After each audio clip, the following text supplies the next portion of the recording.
Hello everybody, I welcome you all to today's video. So this video is for all those of you who are doing your PhD or all those of you who are going to start your PhD, right? So today we're going to talk about the top 10 challenges you will face during your PhD and how to overcome it. I'm Dr. Vaishali, academic specialist at Biotechnica, and come let's explore the topic.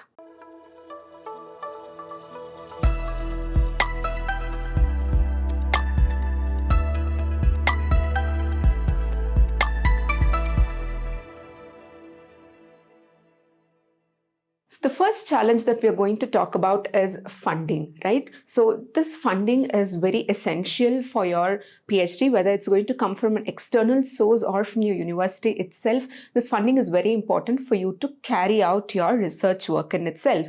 But at times, this funding, either you don't get this funding or you get it after a very delayed time, right?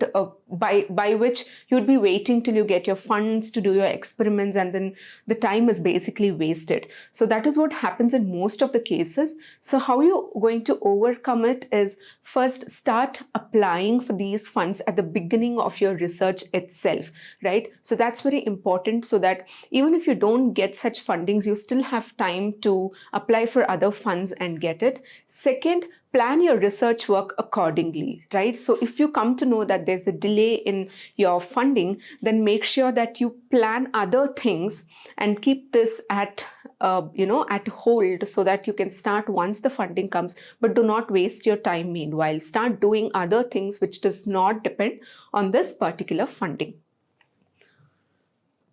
So the next is about feeling lonely. Now, not everybody feels lonely, but there are a lot of cases where, people feel lonely in this whole journey, because it is a long journey and you are going to work most of the times alone. So yes, you might get lonely, and this could also be because of the stress that you take during your PhD. So that could also be one of the reasons why you feel lonely. So it's very important for you at these times, or even otherwise, to pursue the hobbies or the interests that you have, right? You have to learn to socialize with people, join some club or some society that interests you in the college or the university, and make sure that you are an active person in all of these. So that is how you beat the loneliness that is there around PhD.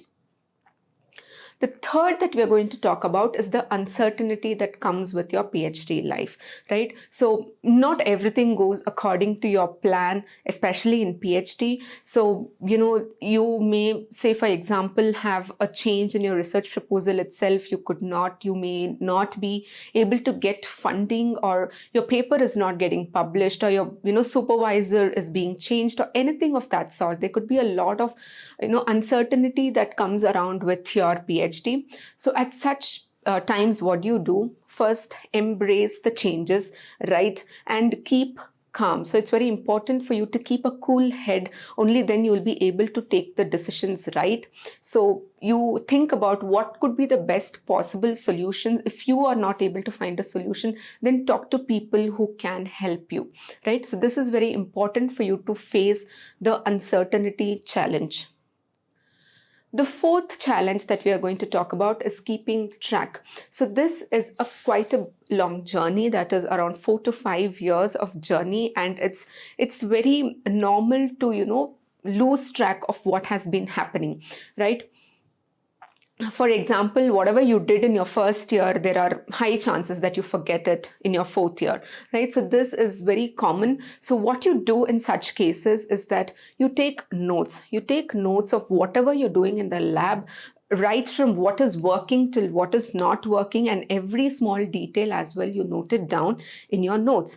And you keep everything organized. You keep everything at one place, so that at the end, especially when you're writing your thesis, it comes all handy, right? You have everything in one place. It's about going back, looking back at what 4 years did you do, and you're going to collate it in one particular place. So that is when it's going to help you when you are keeping track of whatever you're doing. The next we are going to talk about is the relationship with your supervisor. Well, it may not be, hunky-dory all the time. At times, you can have a little bit of conflict with your supervisor, or your supervisor is going to be absent for a long duration, or anything of that sort can crop up at any time. So it's very important for you to have a smooth relationship with your supervisor, because the supervisor is the one who's going to give you a direction in your PhD, who's going to be your mentor, and not just during your PhD, but after your PhD also. Your supervisor is somebody who will definitely help you excel in your career. So yes, do maintain a good relationship with your supervisor. And if at all there is some problem, there is some conflict between you and your supervisor, make sure that you are assertive in your point, right? You need not be passive and give and let yourself into whatever your supervisor says, and at the same time you don't have to be aggressive as well. You should be somewhere in between. That is, you should be assertive.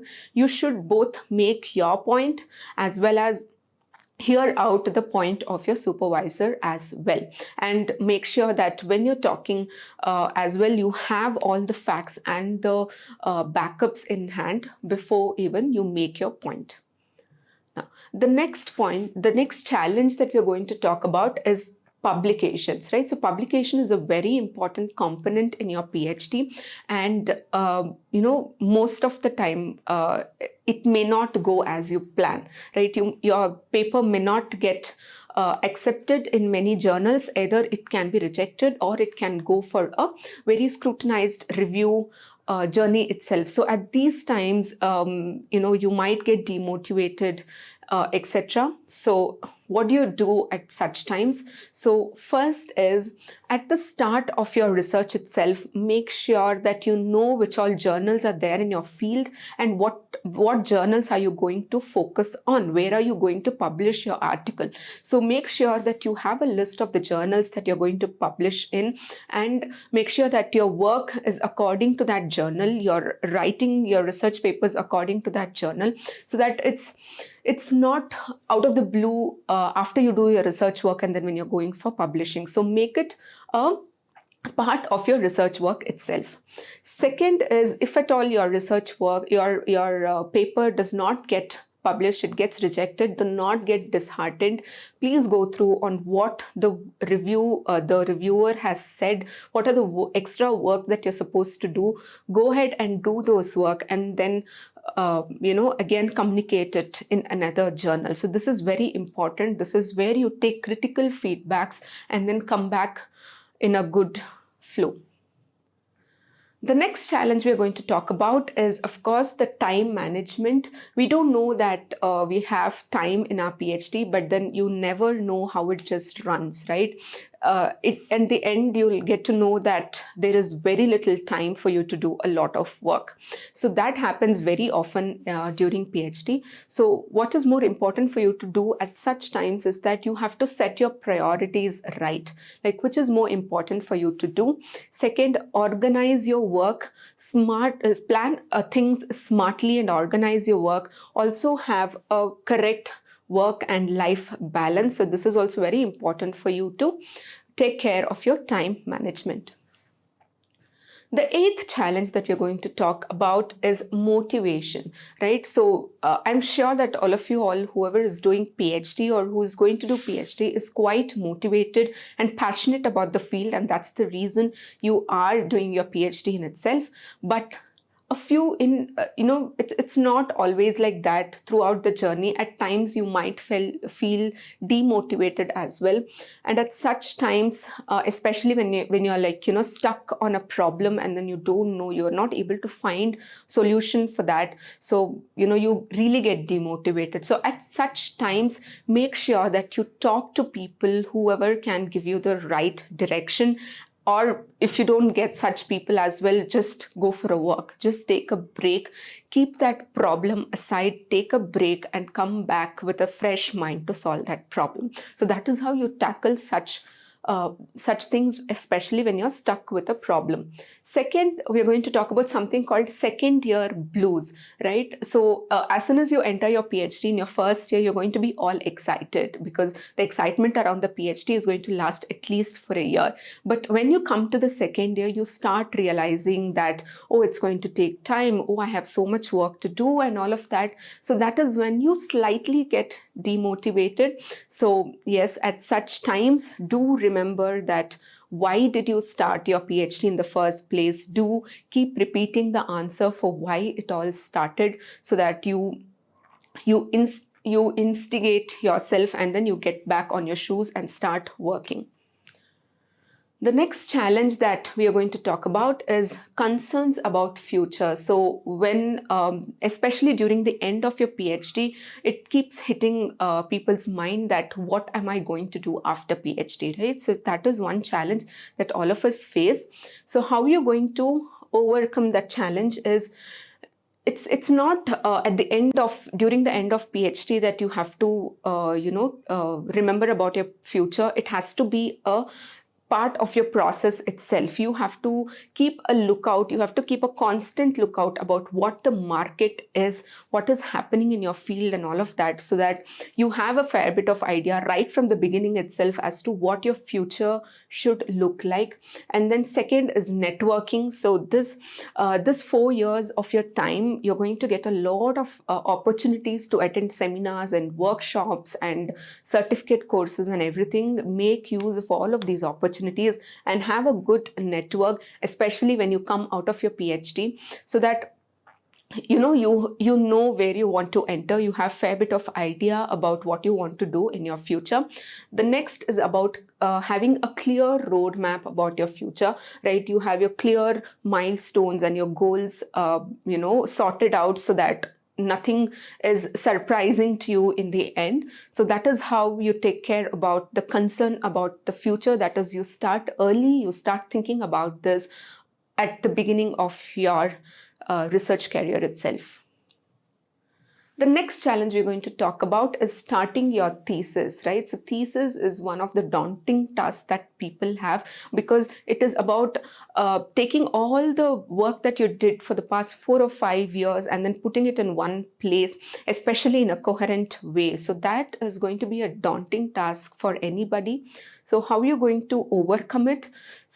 You have to plan smartly as to how you're going to divide your dissertation into sections, and you're going to start with what you first know, what you have in your hand, what you already know. You're going to start with that, and you're going to work later on the other sections. That is more important. And one more important point to know is that you have to start early. You don't have to wait till the last minute to start your dissertation. Start as early as possible, especially when you know that your research work is coming to an end. Whenever you're getting time, free time, extra time, you can start working on your dissertation as well. We have made a exclusive video on dissertation itself, which you can see in the description box below. So if you have more questions or doubts on that, do check out that video. Now, so we have completed our 10 challenges, and we've also seen how to overcome those challenges. I am sure that it was super helpful for all those of you who are seeing this video. Thank you so much for watching this video. See you all until next time. Bye.